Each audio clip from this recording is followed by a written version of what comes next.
What is going on YouTube, and welcome back to my channel, JoJo Speaks. Thank you all so much for joining myself and Dustin for this being my review for 90 Day Fiance Season 12, Episode 8. A couple things I want y'all to do before we get started. Be sure to subscribe to my channel. Press that big white subscribe button, y'all. It is free and easy to do. Takes less than a second to mash that thing. So why don't you go ahead and mash it for a brother. Also, be sure to leave a thumbs up for this video. Let me know you're enjoying the content I'm putting out on my channel.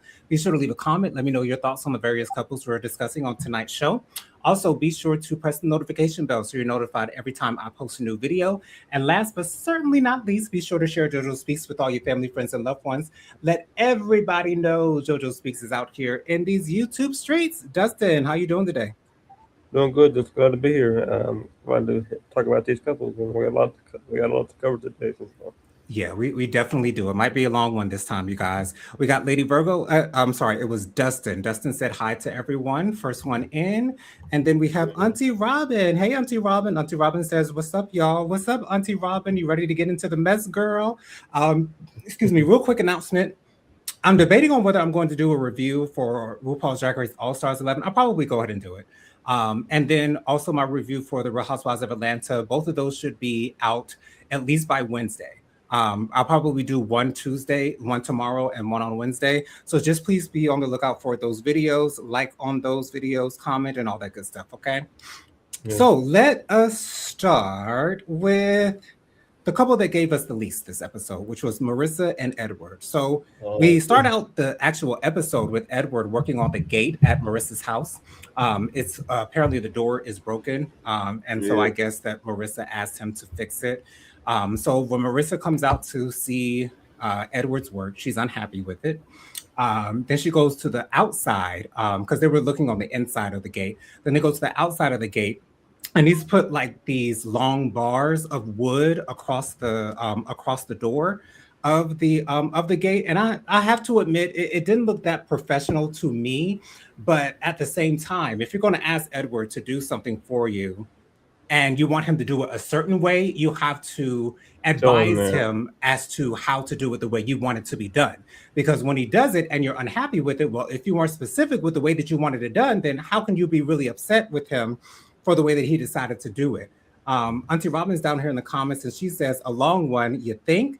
The shady lady is here. Yes, she is, because HR is still closed for reservations. I love to hear it, Auntie Robin. I love to hear it, because when you showed us your shady side the other day, girl, I was so happy to see it, girl. I like to throw shade just a little bit myself. And then Auntie Robin has another comment down here. Let me get it up here and read it to you all. Auntie Robin also says Marissa treats Edward like a combination child, handyman, idiot, ignoramus. Agreed. And then Edward and Marissa get into the car. They're headed to New York. This will be Edward's first time in New York, and he left his wallet. Marissa was asking him, does he have any cash? He says he does have cash, but he didn't bring it with him. This, of course, annoys Marissa, and it further goes into her plot line this season of her feeling like Edward is just another child to her. Can that be annoying? Sure, it can. Yes. However, when it piles on with all the other stuff that we've seen Marissa do towards Edward or treat Edward, or the way that she has treated Edward all season long, I still don't like it. I really don't. And she says that something that she wants from Edward is for him to take more initiative and start doing things. But I have a feeling that if Edward were to start taking initiative, Marissa would continue to micromanage him. Marissa is a micromanager. That's what she likes to do. She likes to hover over the people that works for her, or Edward in this case, likes to criticize everything that he does with a fine-tooth comb. And it's just unfortunately unfair, at least to me, as far as I'm concerned. Auntie Robin also says down in the comments, Marissa is expecting Edward to maintain her property like he is the maintenance person, right? For the HOA. He is not a handyman. He is trying. Yes, he is trying, Auntie Robin. And once again, like, if Marissa wants him to do something and she wants to do it and she wants it done a particular way, she needs to specify the exact way she wants these particular things done. And any Mhm. other expectations are uncalled for, at least in my opinion, if you did not initially set those expectations. Auntie Robin also says Marissa expects that he assume the role of man of the house. However, she treats him like he hasn't reached puberty. Agreed with that as well, Auntie Robin. And then Auntie Robin has another comment down here. Love your comments, Auntie Robin. Keep them coming. Auntie Robin also says down in the comments, also, he hasn't lived in a home like this, so he can't or shouldn't expect him to instinctively know things. Exactly. Marissa is expecting Edward to read her mind.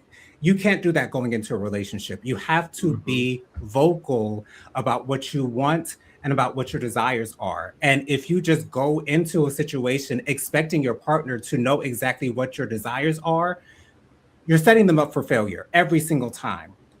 We see in the preview for the next episode, Edward is going to be in New York. Doesn't seem like we see any problems between Edward and Marissa while he's in New York, so I don't know what we'll run into. But Dustin, what were your thoughts on what happened with Marissa and Edward this episode? Jonathan. I don't like Yee, Marissa. I don't either. I don't like Marissa. I haven't said. I'm not gonna. That's not gonna change. We're episodes in on the season. This is season. I mean, episode 8 of this current season, and like I always been saying since episode 1. I don't like Marissa. I don't like what I've seen on her Instagram. Um, Mm, a few days ago, she's very what's the word? Very controlling. Wants it done. She wants it done her way, and it's her way or the highway. I right. I don't I don't know how else to put it, Jonathan. Uh, you know, but that's her way or the highway. She likes it the way she likes it. That's okay. But I don't like Marissa. I feel bad for Edward. I do feel bad totally for the whole situation. But I don't understand her where she's coming from because I don't think he quite understands. It's like Aunt Rose did it. He just got here, so give him Right. time to get acclimated Yeah, to acclimated. Right. acclimated to his new life Right. before you go ahead and throw everything at him like that. Um, if it was me, Jonathan, of course you know, if it was me, if I lived in another country, yeah, have time to have acclimations. I wouldn't be used to all of this, but that's just me. But Yeah. I don't like Marissa at all. I don't like Marissa either. I can't tell whether I dislike Katie or Marissa more. I think Oh, Katie's sort of got a lead on Marissa, at least at this yeah. point, for the way that she's treating Josh, which we'll get to in a moment. But Mm-hmm. I still don't like Marissa at all. I'm right there with you, Dustin. Honestly, if TLC brings Marissa back for another season, I don't want to see her back on another show. Um, if we do, we do. If we don't, we don't. It wouldn't hurt. It would hurt me at all to see her go because I don't like her. I don't like her at all. If Marissa were to return for another season of 90 Day Fiance, if she were to return, I would not want to see her back, excuse me, with Edward. I'd like to see her with another man who would be more willing to put her in her place, um, and not really put up with all of her unnecessary expectations. Because in Marissa's eyes, Edward can't do anything right. And that is so unfair to him. So unfair to him. And I'm so glad that Mm-hmm. he's keeping a smile on his face and he's not being too aggravated or annoyed by Marissa. It seems like he's sort of kind of just brushing off everything that she's giving to him, which I guess is good for him so that he doesn't let it like seep into his soul. But I just want Edward to be happy. And I Right. don't think that he's happy with Marissa. I can Auntie tell Robin that. says her expectations are such that she should just hire someone. Exactly, Auntie Robin. That way she can complain to the Better Business Bureau, right? Or take them to Judge Judy if she if she isn't satisfied. Exactly. And even if she does go to Judge Judy and she doesn't want to pay him, Judge Judy will say, well, just don't hire him again. Auntie Robin also says, Dustin, did you notice how Edward rolled his eyes when Marissa was commenting? I I don't noticed that. I yeah, noticed that. I think I might have missed that, Auntie Robin, but I'm glad you pointed it out, though, girl. Auntie Robin also says Marissa better watch out, though. Letting him letting him loose in these NYC streets because he ain't blind, and there's lots to see here. If you Boy, know what that's I right, mean. Andrew Robin. I agree with you on that one. Yeah, I would agree with that too, Auntie Robin. It's a lot of people in New York, but the thing is, Auntie Robin, I honestly don't see Edward stepping out on Marissa, which I don't either. I wouldn't want him to because that would give her a reason to put him out on the streets, and I wouldn't want to see Edward get embarrassed like that. But Mm. I understand what you mean completely, Auntie Robin. Auntie Robin also Well, says, let me say something else real quick, Jonathan. yeah, go ahead. She is fully going to be in charge of him for 10 years, up until he gets his other card. He's got Well, he's that's only only on if it, they get married and he gets the visa, though. right. If he only Yeah, gets me, yeah. But I hope he don't. I hope he don't get married. I'll be honest with you. I hope he don't right. get married to her. But I'm preparing myself for the worst. But I'm Right. hoping for the best. I'm hoping that they don't get married as well, Dustin, Right. because that would be I would probably not even want to see that scene. Auntie Robin also says Katie is far worse than Marissa. I can't believe that I just said that. Yeah, I feel the same way, Auntie Robin. I think Katie is a little bit worse than Marissa in this case, but I think that's due to her immaturity. With Marissa being more mature, it's easier to take that from her. But with Katie, it's just so annoying. It's more annoying with Katie. Auntie Robin also says it's time for or isn't hold on.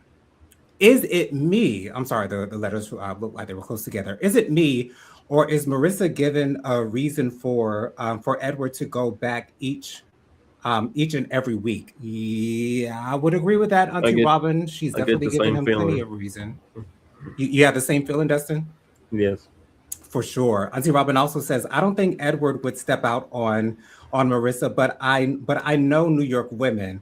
If they want him, they can get him. Trust, and I believe that wholeheartedly as well, Auntie Robin, because Edward doesn't seem like the strongest man necessarily that will be able to walk away from temptation. Mm-mm. Again, I'm not sure. I don't know him well enough yet, but anyways, let's move on to Rosh and Mallory. Oh. I have to admit, Rosh and Mallory are my new favorite couple. I feel as Mhm. though they have the best chance out of all the other couples to make it.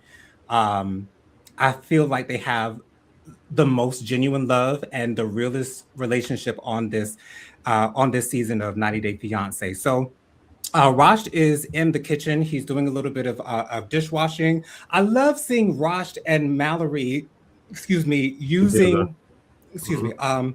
I love seeing Raj and Mallory looking like a couple on TV. Like they look like a real couple on TV. They're taking turns doing certain things. Like Mallory doesn't have to tell him to do certain things. Like we're seeing Marissa tell Edward to do everything that she wants him to do. I love seeing that. They go out shopping for bidets. Now Mallory didn't promise that she would buy a bidet, but Raj says that I guess all the toilets in Turkey have bidets. I did not know that, but apparently it must be true. And he's used to having bidets. I've stayed in an Airbnb with a bidet in it. I've just never used a bidet myself. I don't know. I'm sure later on down the line, I'll Mhm. probably have the opportunity again, and I'm sure I'll take it. But yeah, apparently it's very important for Raj. So they go into the store. The sales lady shows them 1100 bidet, and then they Ooh. show them an $800 bidet. Mallory is consistently telling Raj that the equivalent of money does not grow on trees. She pays a certain amount to be able to keep a roof over their head, and she doesn't feel as though they need a bidet right now. I don't think that Raj is that serious about getting a bidet. I have a feeling that he might be putting on just a little bit for the cameras. However, I like that this is light light difficulty in their relationship. It's not a huge thing that they're going through. It's not a huge thing that they're dealing with, like cheating or distrust or anything of that nature. Like it's just little things that they're dealing with, and I'm glad that it's not something serious that is the drama of their storyline. Auntie Robin says down in the comments, yes, Raj and Mallory appear to have the most sincere relationship for sure. Their Mm-hmm. interactions seem very genuine and not made for TV. I agree with that wholeheartedly, Auntie Robin. We have Lady Virgo in the building. Hello, Hey, Lady Virgo. Virgo. Lady Virgo says, "Hey everyone, happy Monday. Happy Monday to you as well, Lady Virgo. Love you for being in the comments. Love you for being in the comments as well, Auntie Robin." Let's see here. Lady Virgo says to Auntie Robin, "Hey Robin, happy Monday." Let's see here. Then Auntie Robin says, "We had a I think you meant bidet. That's what it is.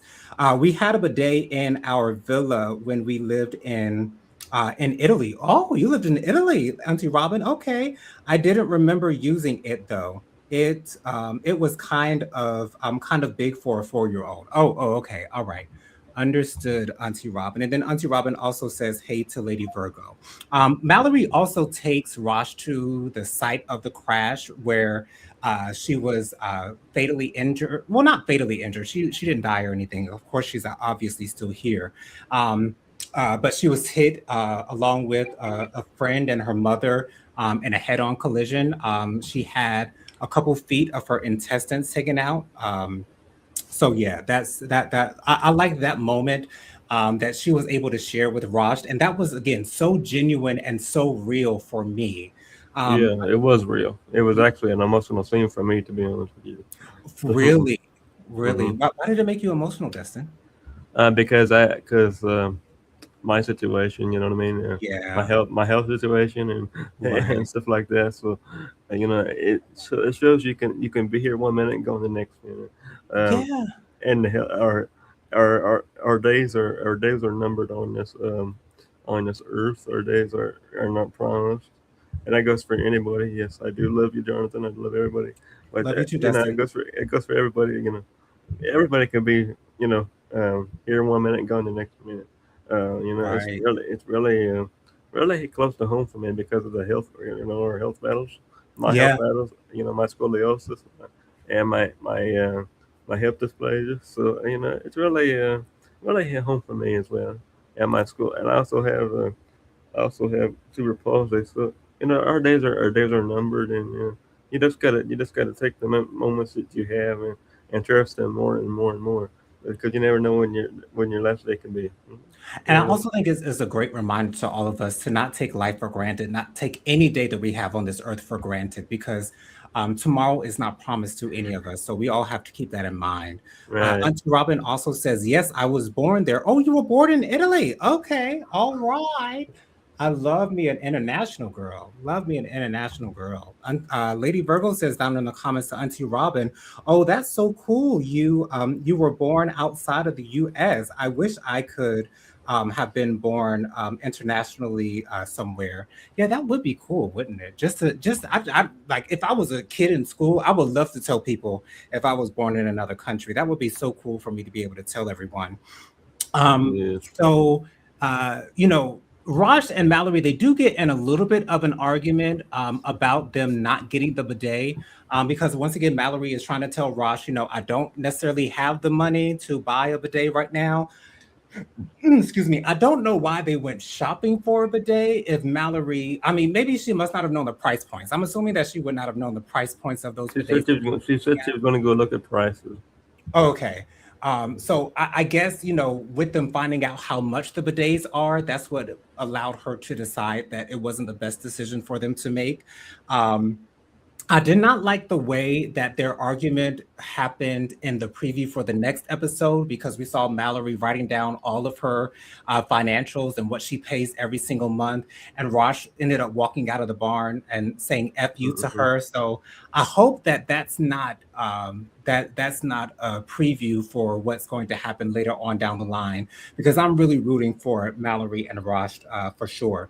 Dustin, what were your thoughts on Mallory and Rosh segments this episode? I know you talked about the car Mm-hmm. crash, but talk about them, looking for the bidets and the fact that Mallory says, they Sure. really can't afford it now. What are your thoughts? I just think that Mallory is very scared because I don't think she's not very she's very she has to take on another person, and if they end up getting married, she'll take on another person. So she's very she's very cautious about how to move forward, and I would Mhm. be too if I was her, Johnson. Especially if you have to take on a whole other person and you're getting married to somebody, especially when you're bringing him from another country. He can't work for if they end up getting married. He can't work until they get the visa, or you know. So she has to be fully in charge of him, or has to be fully the one paying for everything. So I understand where she's Right. coming from with that part. I I do do. too. For sure. For sure. Auntie Robin says down in the comments to Lady Virgo, girl, I was trying to get citizenship through the first T rump administration, but Italy doesn't have birthright citizenship. Yikes. Yeah, and they're still trying to block people who are born in the US by immigrant parents to have automatic citizenship. So it's crazy what's They're going trying. on Yeah, in the they're US trying to right do a now. lot of things. Ain't it? Right, Trying right. to do a lot of things with that. Let's move on to Thomas and Paula. So Thomas and Paula didn't have much to do on this particular episode. They go out for a walk. Paula visits their neighbors, and one of the neighbors happens to be from Brazil as well. So she's kind of connected with him on that front. And it seems like they're a gay couple, which I was so happy to see. I was so happy to see. Paula does seem like someone who is generous to the LGBTQIA plus community. She seems like she probably has a couple of gay friends, maybe back in Brazil, who knows. So I was very happy to see that. Let me get to this comment by Lady Virgo and then we'll continue. She says to Auntie Robin, "Oh wow, that's." She says that's very interesting. You earn something. You learn something new every day. Yes, absolutely. We all learn something new every day, Lady Virgo. Yeah, But yeah, so for Paula and Thomas, they still cannot get over the fact that Paula feels as though she does not have enough closet space. Now, Thomas, and we also see that Paula has been spending some money with that credit card that Thomas gave her. I don't know why Thomas is acting surprised, like he didn't expect for her to have almost 10. They looked like it was about 10 packages that they had not even opened up yet. And so I have a feeling that Thomas knew that this was going to happen. I did too. Um, right. Yeah. Like there's no way that like if you know that she spends money on these small trinkets in her home in Brazil, what makes you think she's not going to continue that same trend when she comes over to America? Like When he she when he he said a few episodes ago, he said, "I want you to have a different life in the United States." She ain't gonna change that. She's gonna continue that in the United States. What makes you think it's gonna be different in the United States? Right, exactly. I don't know why he would think that. And I have a feeling that, if the cameras were not on, he probably would have known or at least expressed that he knew that she was going to do exactly what she did. But she goes over to her neighbors. She complains and complains and complains about Thomas and the fact that she's not used to these accommodations. She doesn't appreciate the fact that she has to squat to eat. She does not appreciate the fact that they don't have a couch. She does not appreciate the fact that they don't have a dresser. Um, but my thing is, if Paula is making all this money with this piercing business that she allegedly owns, which my mother told me that she doesn't think she owns that piercing place, and I'm starting to think that she probably doesn't own it either. Why wouldn't she just, maybe buy one herself? Or maybe she feels like she doesn't have the right to buy it since it's not necessarily her place specifically. But it is what it is. Lady Virgo, not Lady Virgo. Auntie Robin says down here in the comments, Excuse me. I'm sorry. I just ate, you guys. Got a little bit of gas going on. I don't really care about Paula and Tom. I did. I did like the neighbors. I like them too. I did. She said I did like the Hmm. neighbors though. Their age gap is interesting. Yes, there's a 10-year age gap between Paula and Thomas. Her life expects experience outpace is AKA she old and she old and settled. Him not so much. Agreed. But Thomas is a little bit more mature for a 30-year-old than I would expect to see here on 90 Day Fiance, which is great for me to see. And Paula seems to be the more immature one in the relationship, which is so interesting to me. I believe Thomas is 30 or 31, and Paula is either 40, 41 or I think 42. he's 31. Right. Yeah. So, it's very interesting to see their dynamic. When they're talking and walking, they're eating not ice cream, but I forgot what it is that Paula was eating.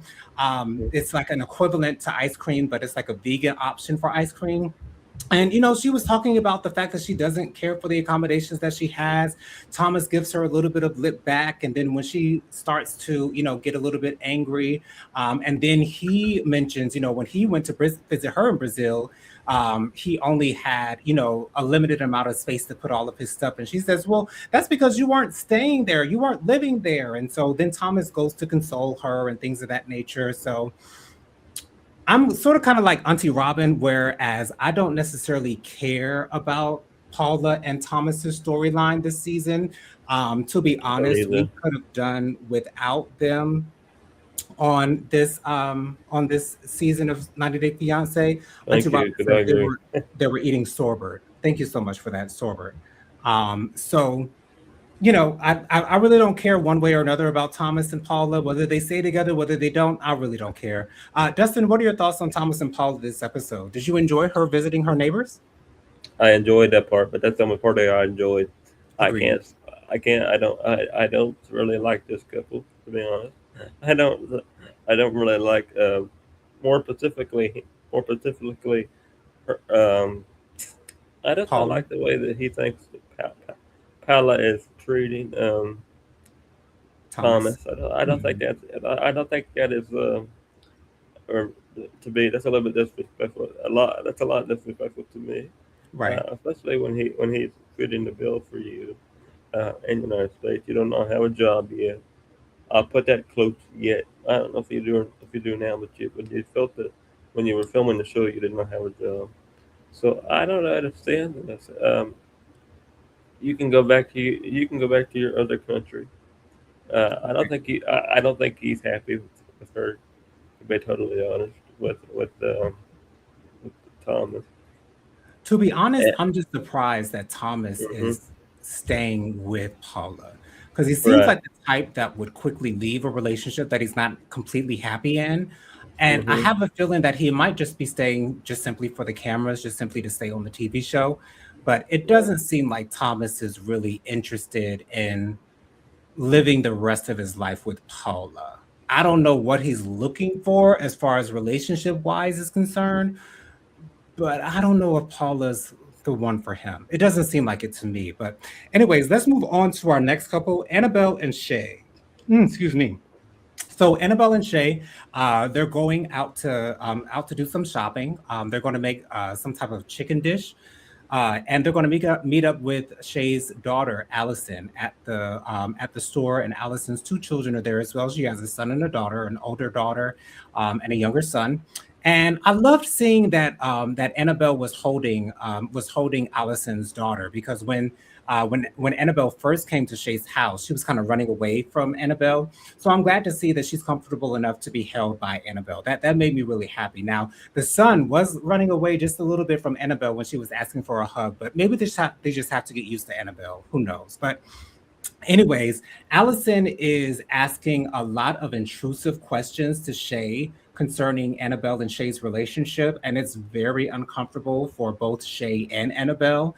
Annabelle's expressions on her face tell you everything that she is thinking, and I think that's what I appreciate the most about Annabelle. Even though she constantly does speak her mind, like I don't think she holds anything back, but her face tells you what she's going to say before she even says it. And then a little bit later on in the episode, well, while they're in the store, Allison asked Shay if Shay's ex-wife Nicole has come to get her stuff out of Shay's shed. And then Annabelle's like, Red "Oh, flag. Nicole still has stuff in your shed? Like, do you?" And then Mhm. she goes on to ask Shay if he still loves Nicole. And Shay's like, "Of course not. No, of course not." So Annabelle asked for Shay to call Nicole immediately to come get her stuff on that day. Auntie Robin says down here in the comments, for Annabelle, she is being tortured by the women in Shay's life for sure. They really are trying to make her miserable for no reason. Here's the thing, because when Annabelle goes to talk to Allison a little bit later on in the episode, after Shay and Annabelle kind of go through to see what Nicole has in his shed, and Shay goes to call Nicole, and we really don't get any resolution out of as to whether Nicole is going to actually come to pick up her stuff or not.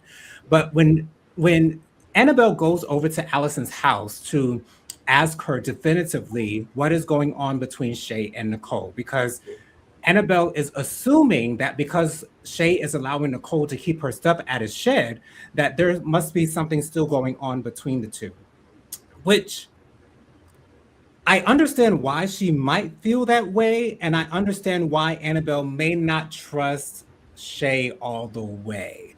Because we saw in the preview for the next episode that Shay's sort of kind of pulling a Katie, where he's sort of kind of flirting with girls in a bar and things of that nature. Mhm. Auntie Robin says down in the comments, also Shay's people have very easily, consistently and conscientiously, oh, consistently, I'm sorry, been planting seeds to make Annabelle doubt everything. Absolutely. I'm sorry, the big words are tripping me up a little bit, Auntie Robin. It's been Me a while too. since I've been a schoolgirl, but anyways, yeah, here's the thing. Allison does seem to like Annabelle.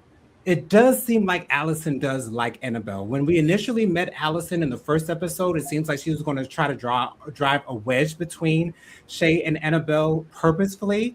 But now I feel as though Allison actually is on Annabelle's side, at least to a certain extent, where she wants to be sure that Shay is being open and honest Honest with with her. Annabelle on everything that he has done that she may not know about. And so when Allison tells Annabelle that Shay has been telling Nicole that he still loves her, that he calls her to go out with him to go to the bar and things of that nature, they're still in communication.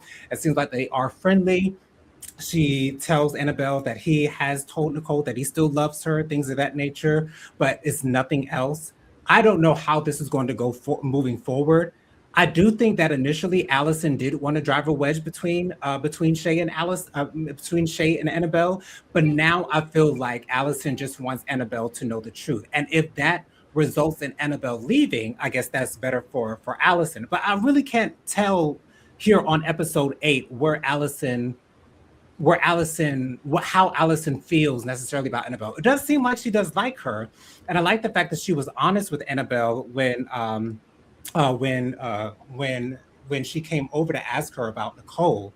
Um, but it's kind of hard to gauge where Allison stands as far as Annabelle and Shay's Mhm. relationship is concerned. I don't know if she is really worried about Annabelle getting hurt in this relationship, or if she just wants them to break up so she can have her dad all to herself. I don't know Mm. what her intentions are. Auntie Robin also says, "True, Allison seems a little pissed that she likes Annabelle. She originally planned to make life in America hell for her. Yeah, that's what it seemed like her intentions were initially. But I think after she met Annabelle, she realized how sweet of a woman Annabelle was, and how much good intentions she had for their relationship.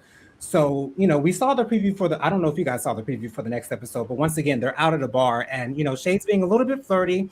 He's not, kissing or, hand holding or not necessarily touching, but it's not something that Annabelle necessarily wants to see. So, Dustin, what were your thoughts on what Mm. happened between Annabelle and Shay this episode? Finding out that Nicole still has stuff in Shay's shed, and then Allison revealing to Annabelle what Shay and Nicole's relationship has been like since they've been together. clean out your shed. That's what I think, Jonathan. Clean out your Yeah. shed when you're not with that person anymore. That's a red flag to me, especially when you're holding on to their stuff. But you need to clean out your own shed because it's pretty red flaggy to me when that happens. Especially when you're with somebody else and you don't expect them to clean out their shed before they leave. That clean out your shed or clean out your shed yourself. That's pretty ridiculous in my opinion. Right, exactly. And me personally, I don't think that Shay still has romantic feelings towards Nicole. I think that he was only holding her stuff just to be nice. Shay just seems like a really, really, really, really nice guy. And I feel like he doesn't want to necessarily disappoint anyone or let anyone down or, make someone feel like he didn't do all that he could do for them. So, I empathize with Shay because I see myself in the same way. Like I see myself as a really nice person, although I do have my shady moments, granted. We But we all do, Jonathan. right, absolutely, We all do. Dustin. We're not They we're not all- we're not all perfect. We're not perfect. We have our good moments and our ups and downs. We all have our ups and downs, so we all do have those. So don't feel that way because I do it a lot too. Right, right, exactly. Yeah, we all have our moments. You're so right, Dustin. Thank you so much for that. But yeah, I don't think that Shay holding Nicole's stuff means that he's still interested in her. And if he says that he still loves Nicole, that doesn't mean that he's still in love with Nicole. I just think that he just still has love for Nicole. He obviously divorced her after only being married for a couple of months, so he clearly understands that they can't work out romantically. But if Mhm. he's still, and he has a child with Nicole as well, if I'm not mistaken. One of his young, He does no, have a he does. child. He does have one kid with Nicole. Yeah, he does have one kid with Nicole. I can't remember exactly how old that child is, but you know, I, I, I just wish that Annabelle wouldn't assume the worst at all times with Shay.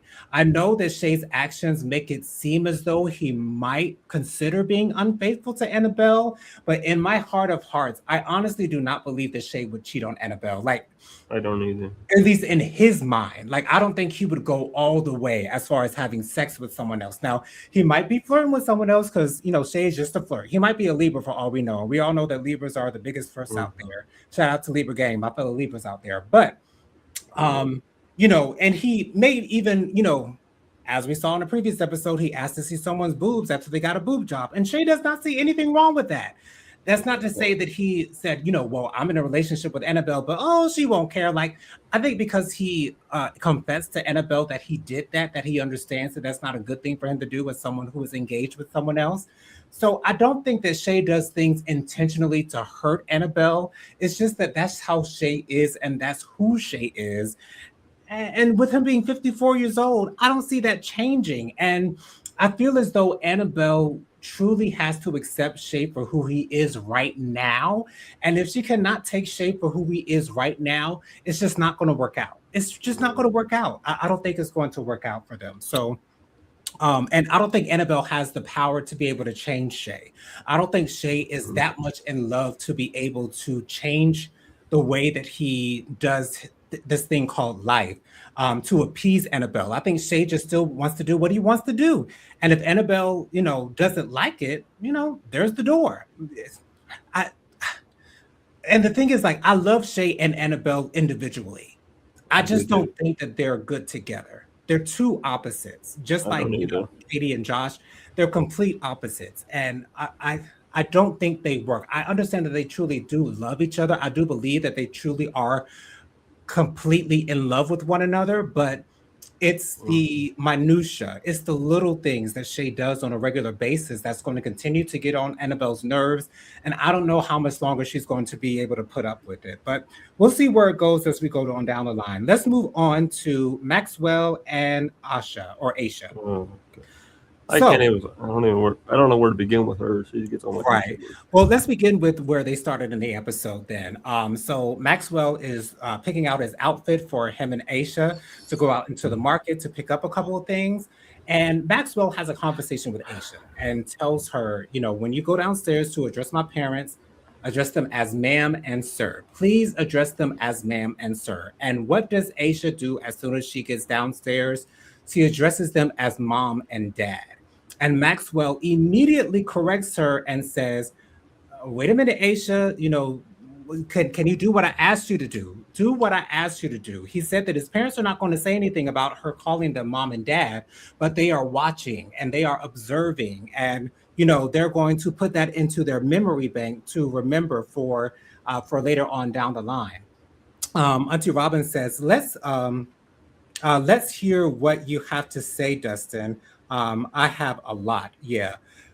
Ooh, excuse me. So, um, it doesn't seem like Maxwell's mother is too keen on Aisha, which I Mm. completely understand why, because of the conversation that they had at dinner on the previous episode, and all of these things that she's trying to change about Maxwell. Yes, they are all external. There's nothing from the inside that he needs to change. Me personally, Maxwell seems like a lovely person to be in a relationship with. Like, I totally date a man like Maxwell. He seems to be so sweet and so loving. Auntie Robin says that Aisha is something else. She showed her slip this episode. She definitely did for sure. Um, and so they go to the market. Aisha picks out a couple of things. Maxwell is negotiating a lower price. They do talk in the car a little bit, where their conversation gets a little bit heated, where Maxwell is truly speaking up for himself, which I'm so glad that he's doing. And he's kind of in the middle of letting Aisha kind of run his life. He's kind of in the middle of that. In some ways, he's allowing her to do it, but in other ways, he's sort of kind of standing his ground. So I think that Maxwell is trying to figure out how he's going to navigate this relationship with Aisha, um, which to me is sort of kind of sad, because I feel as though when you get a relationship, you really shouldn't have to change a lot of things. You should be able to accept things as they are You when you should you should initially be get you should be into able to be yourself no matter what journey. That's just my exactly. opinion. If you're gonna be in a relationship with somebody, you should have to change yourself for your relationship. You should be able to be yourself, and that's all that matters. That's all that matters to me, and that's the way it should matter to everybody else. But that's not my decision to make. But I'm just saying, if it was me and if I was in a relationship, I would have let them. I can be myself, and you can be yourself, and if not, then it wouldn't work out for me. That's just the way it is. Right. Auntie Robin says Aisha came off as very controlling and condescending, for sure. For sure. It's like she's looking down on Maxwell. She's Much been like that way. She's been that way for me all season long, to be honest. agreed. And that's the same way Marissa's been treating Edward all season long. I don't think Aisha is nearly as bad as Marissa is at down talking her man, but she ain't no better, to be honest. Auntie Robin also says she talked about Maxwell looking country, but she acted country through and through. Yes, and with that country accent, who is she to call somebody else country? I didn't appreciate that whatsoever. But their conversation in the car got a little bit heated. I can't remember exactly what they were discussing in the car, but Maxwell was holding his ground, and I was so proud of him for not backing down from Aisha, but also keeping it cordial at the same time. Um, Auntie Robin also says Maxwell's mom isn't keen on Aisha. She is too bossy and wants to change too many things about him. The kicker was when the mama found out her age. Thank Uh, you. I'm glad somebody Lawana here. Jesus. I'm glad somebody sees it because I see it too.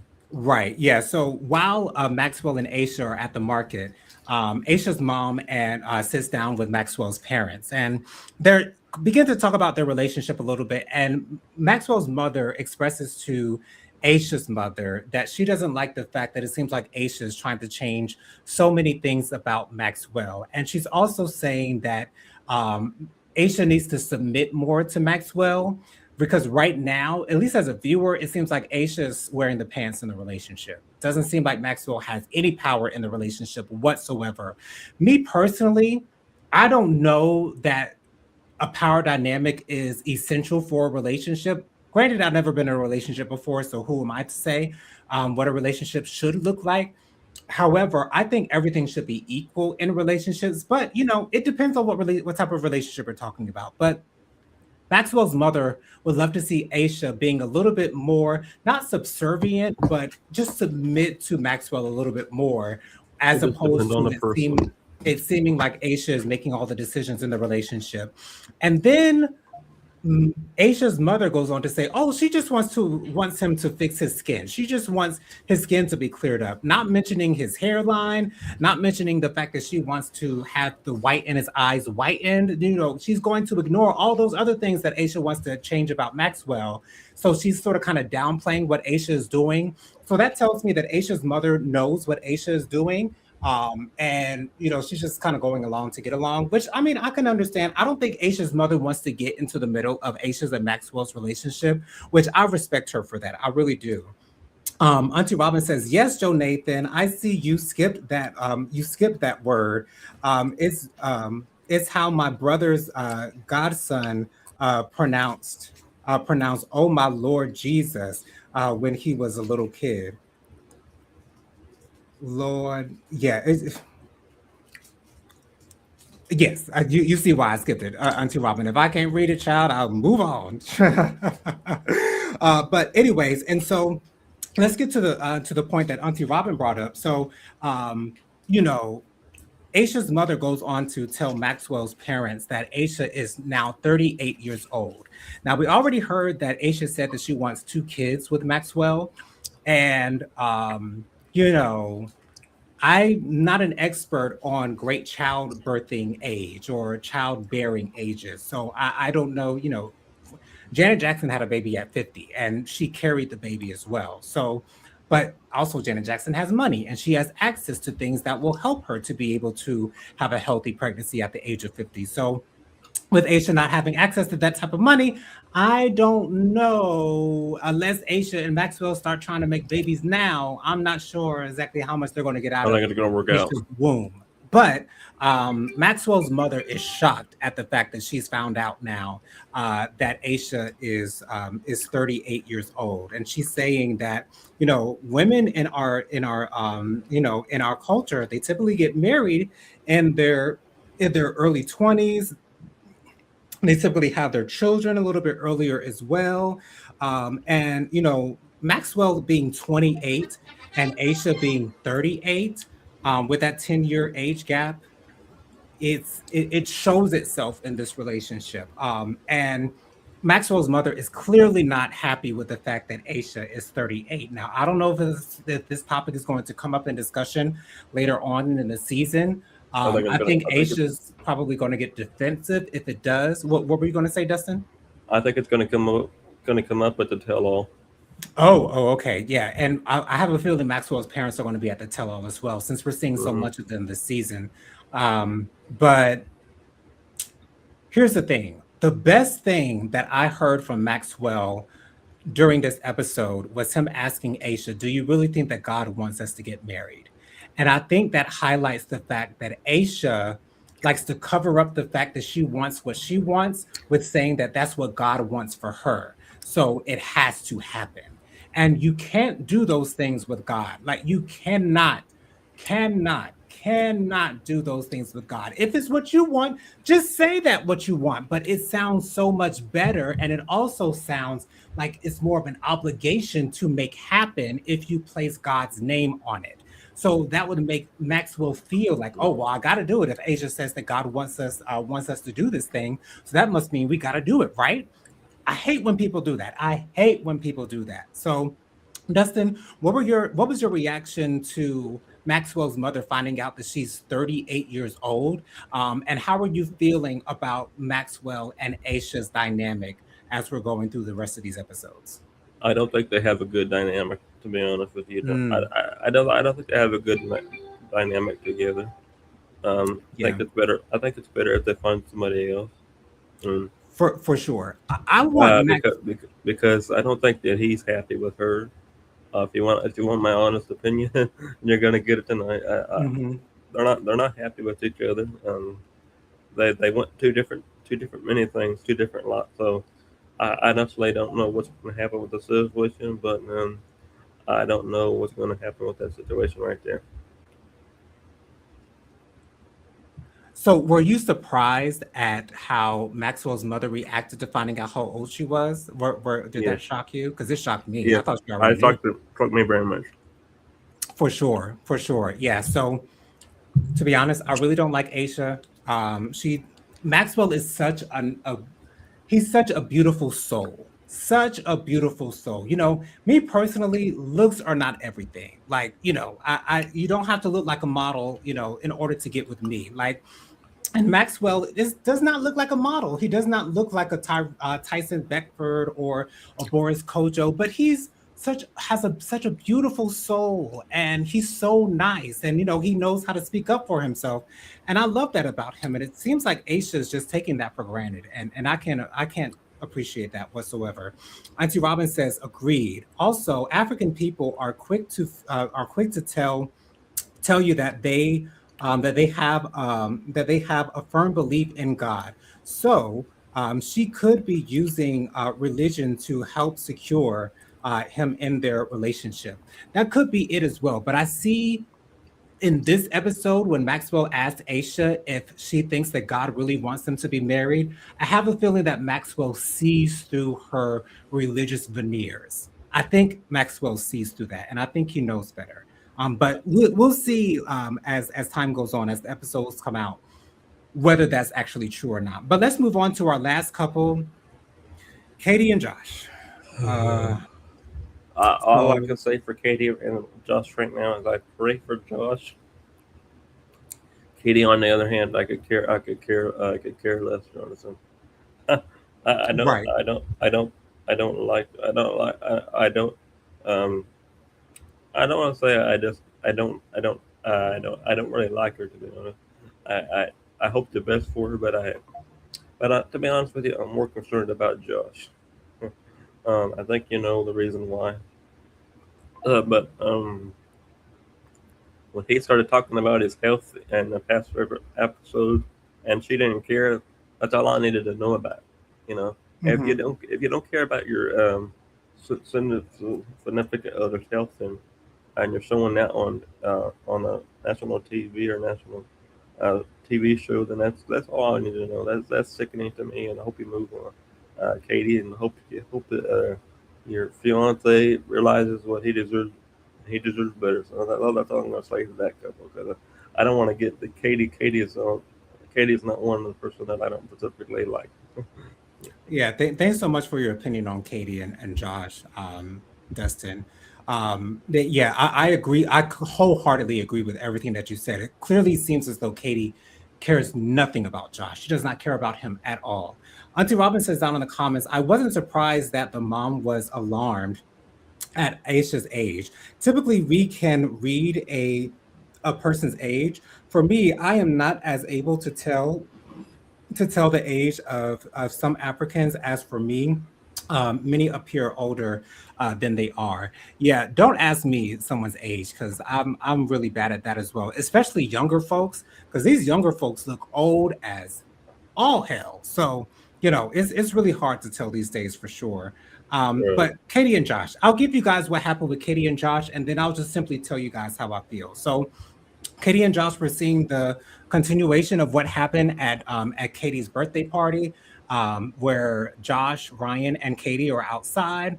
And apparently, Josh does know that Katie and Ryan did have sex. Apparently, he does know that they've done that, which makes me think a certain thing. I'll get to that a little bit later. So they Right. go back inside, and Katie is clearly inebriated. I wouldn't say that she's necessarily drunk, but she's definitely at least tipsy. She's being very hands-on with She's some very of tipsy. Right. She's I being would very say that. hands-on with some of her friends. And then one of Katie's friends goes, Josh goes outside once he sees Katie having her arm around the neck of someone and being really touchy-feely with them. Josh walks out, and one of Katie's friends goes out behind him and talks to him a little bit and is asking him like, how are you feeling? Like, what's going on? Like, how are you taking all this, and how Katie is? Because clearly everyone knows how Katie does what she does, and the fact that she seems not to care about what's going on. And Josh reveals his feelings with Katie's friend, which I love the fact that he was able to be vulnerable in that moment. That was beautiful for me to see. And then Josh goes back inside and he wants to take Katie. He wants to take Katie home. She is consistently attempting to kiss two people in particular, Ryan and the friend that went to go outside to talk to Josh. And they're consistently rejecting all of her advances, which I was so happy to see. We saw this in a preview for the entire season on the first episode. Right. Um, so yeah, I'm so glad that Katie's friends are not allowing her to kiss them because they respect Katie and Josh's relationship. So I love seeing that. I really do. Auntie Robin says down in the comments, Katie, um, I'm adding um, I'm adding to my diagnosis of her. Oh, I can't wait to see this. I also think that she may be on the spectrum. I think I've mentioned that. If I haven't I mentioned it, see that. I've been thinking the same as well, Auntie Robin, for sure. Some of her behaviors are on the list. Bluntness, lack of filter for sure, emotional and insensitivity, emotional sensitivity for sure. I definitely think she's on the spectrum as well, Auntie Robin. I don't know if I've mentioned that here during my reviews. I probably You have only have. said that. Oh, You have. okay. So I was thinking Yeah. I might have only said that to my mother, but yeah, I definitely think that Katie's on the spectrum for sure.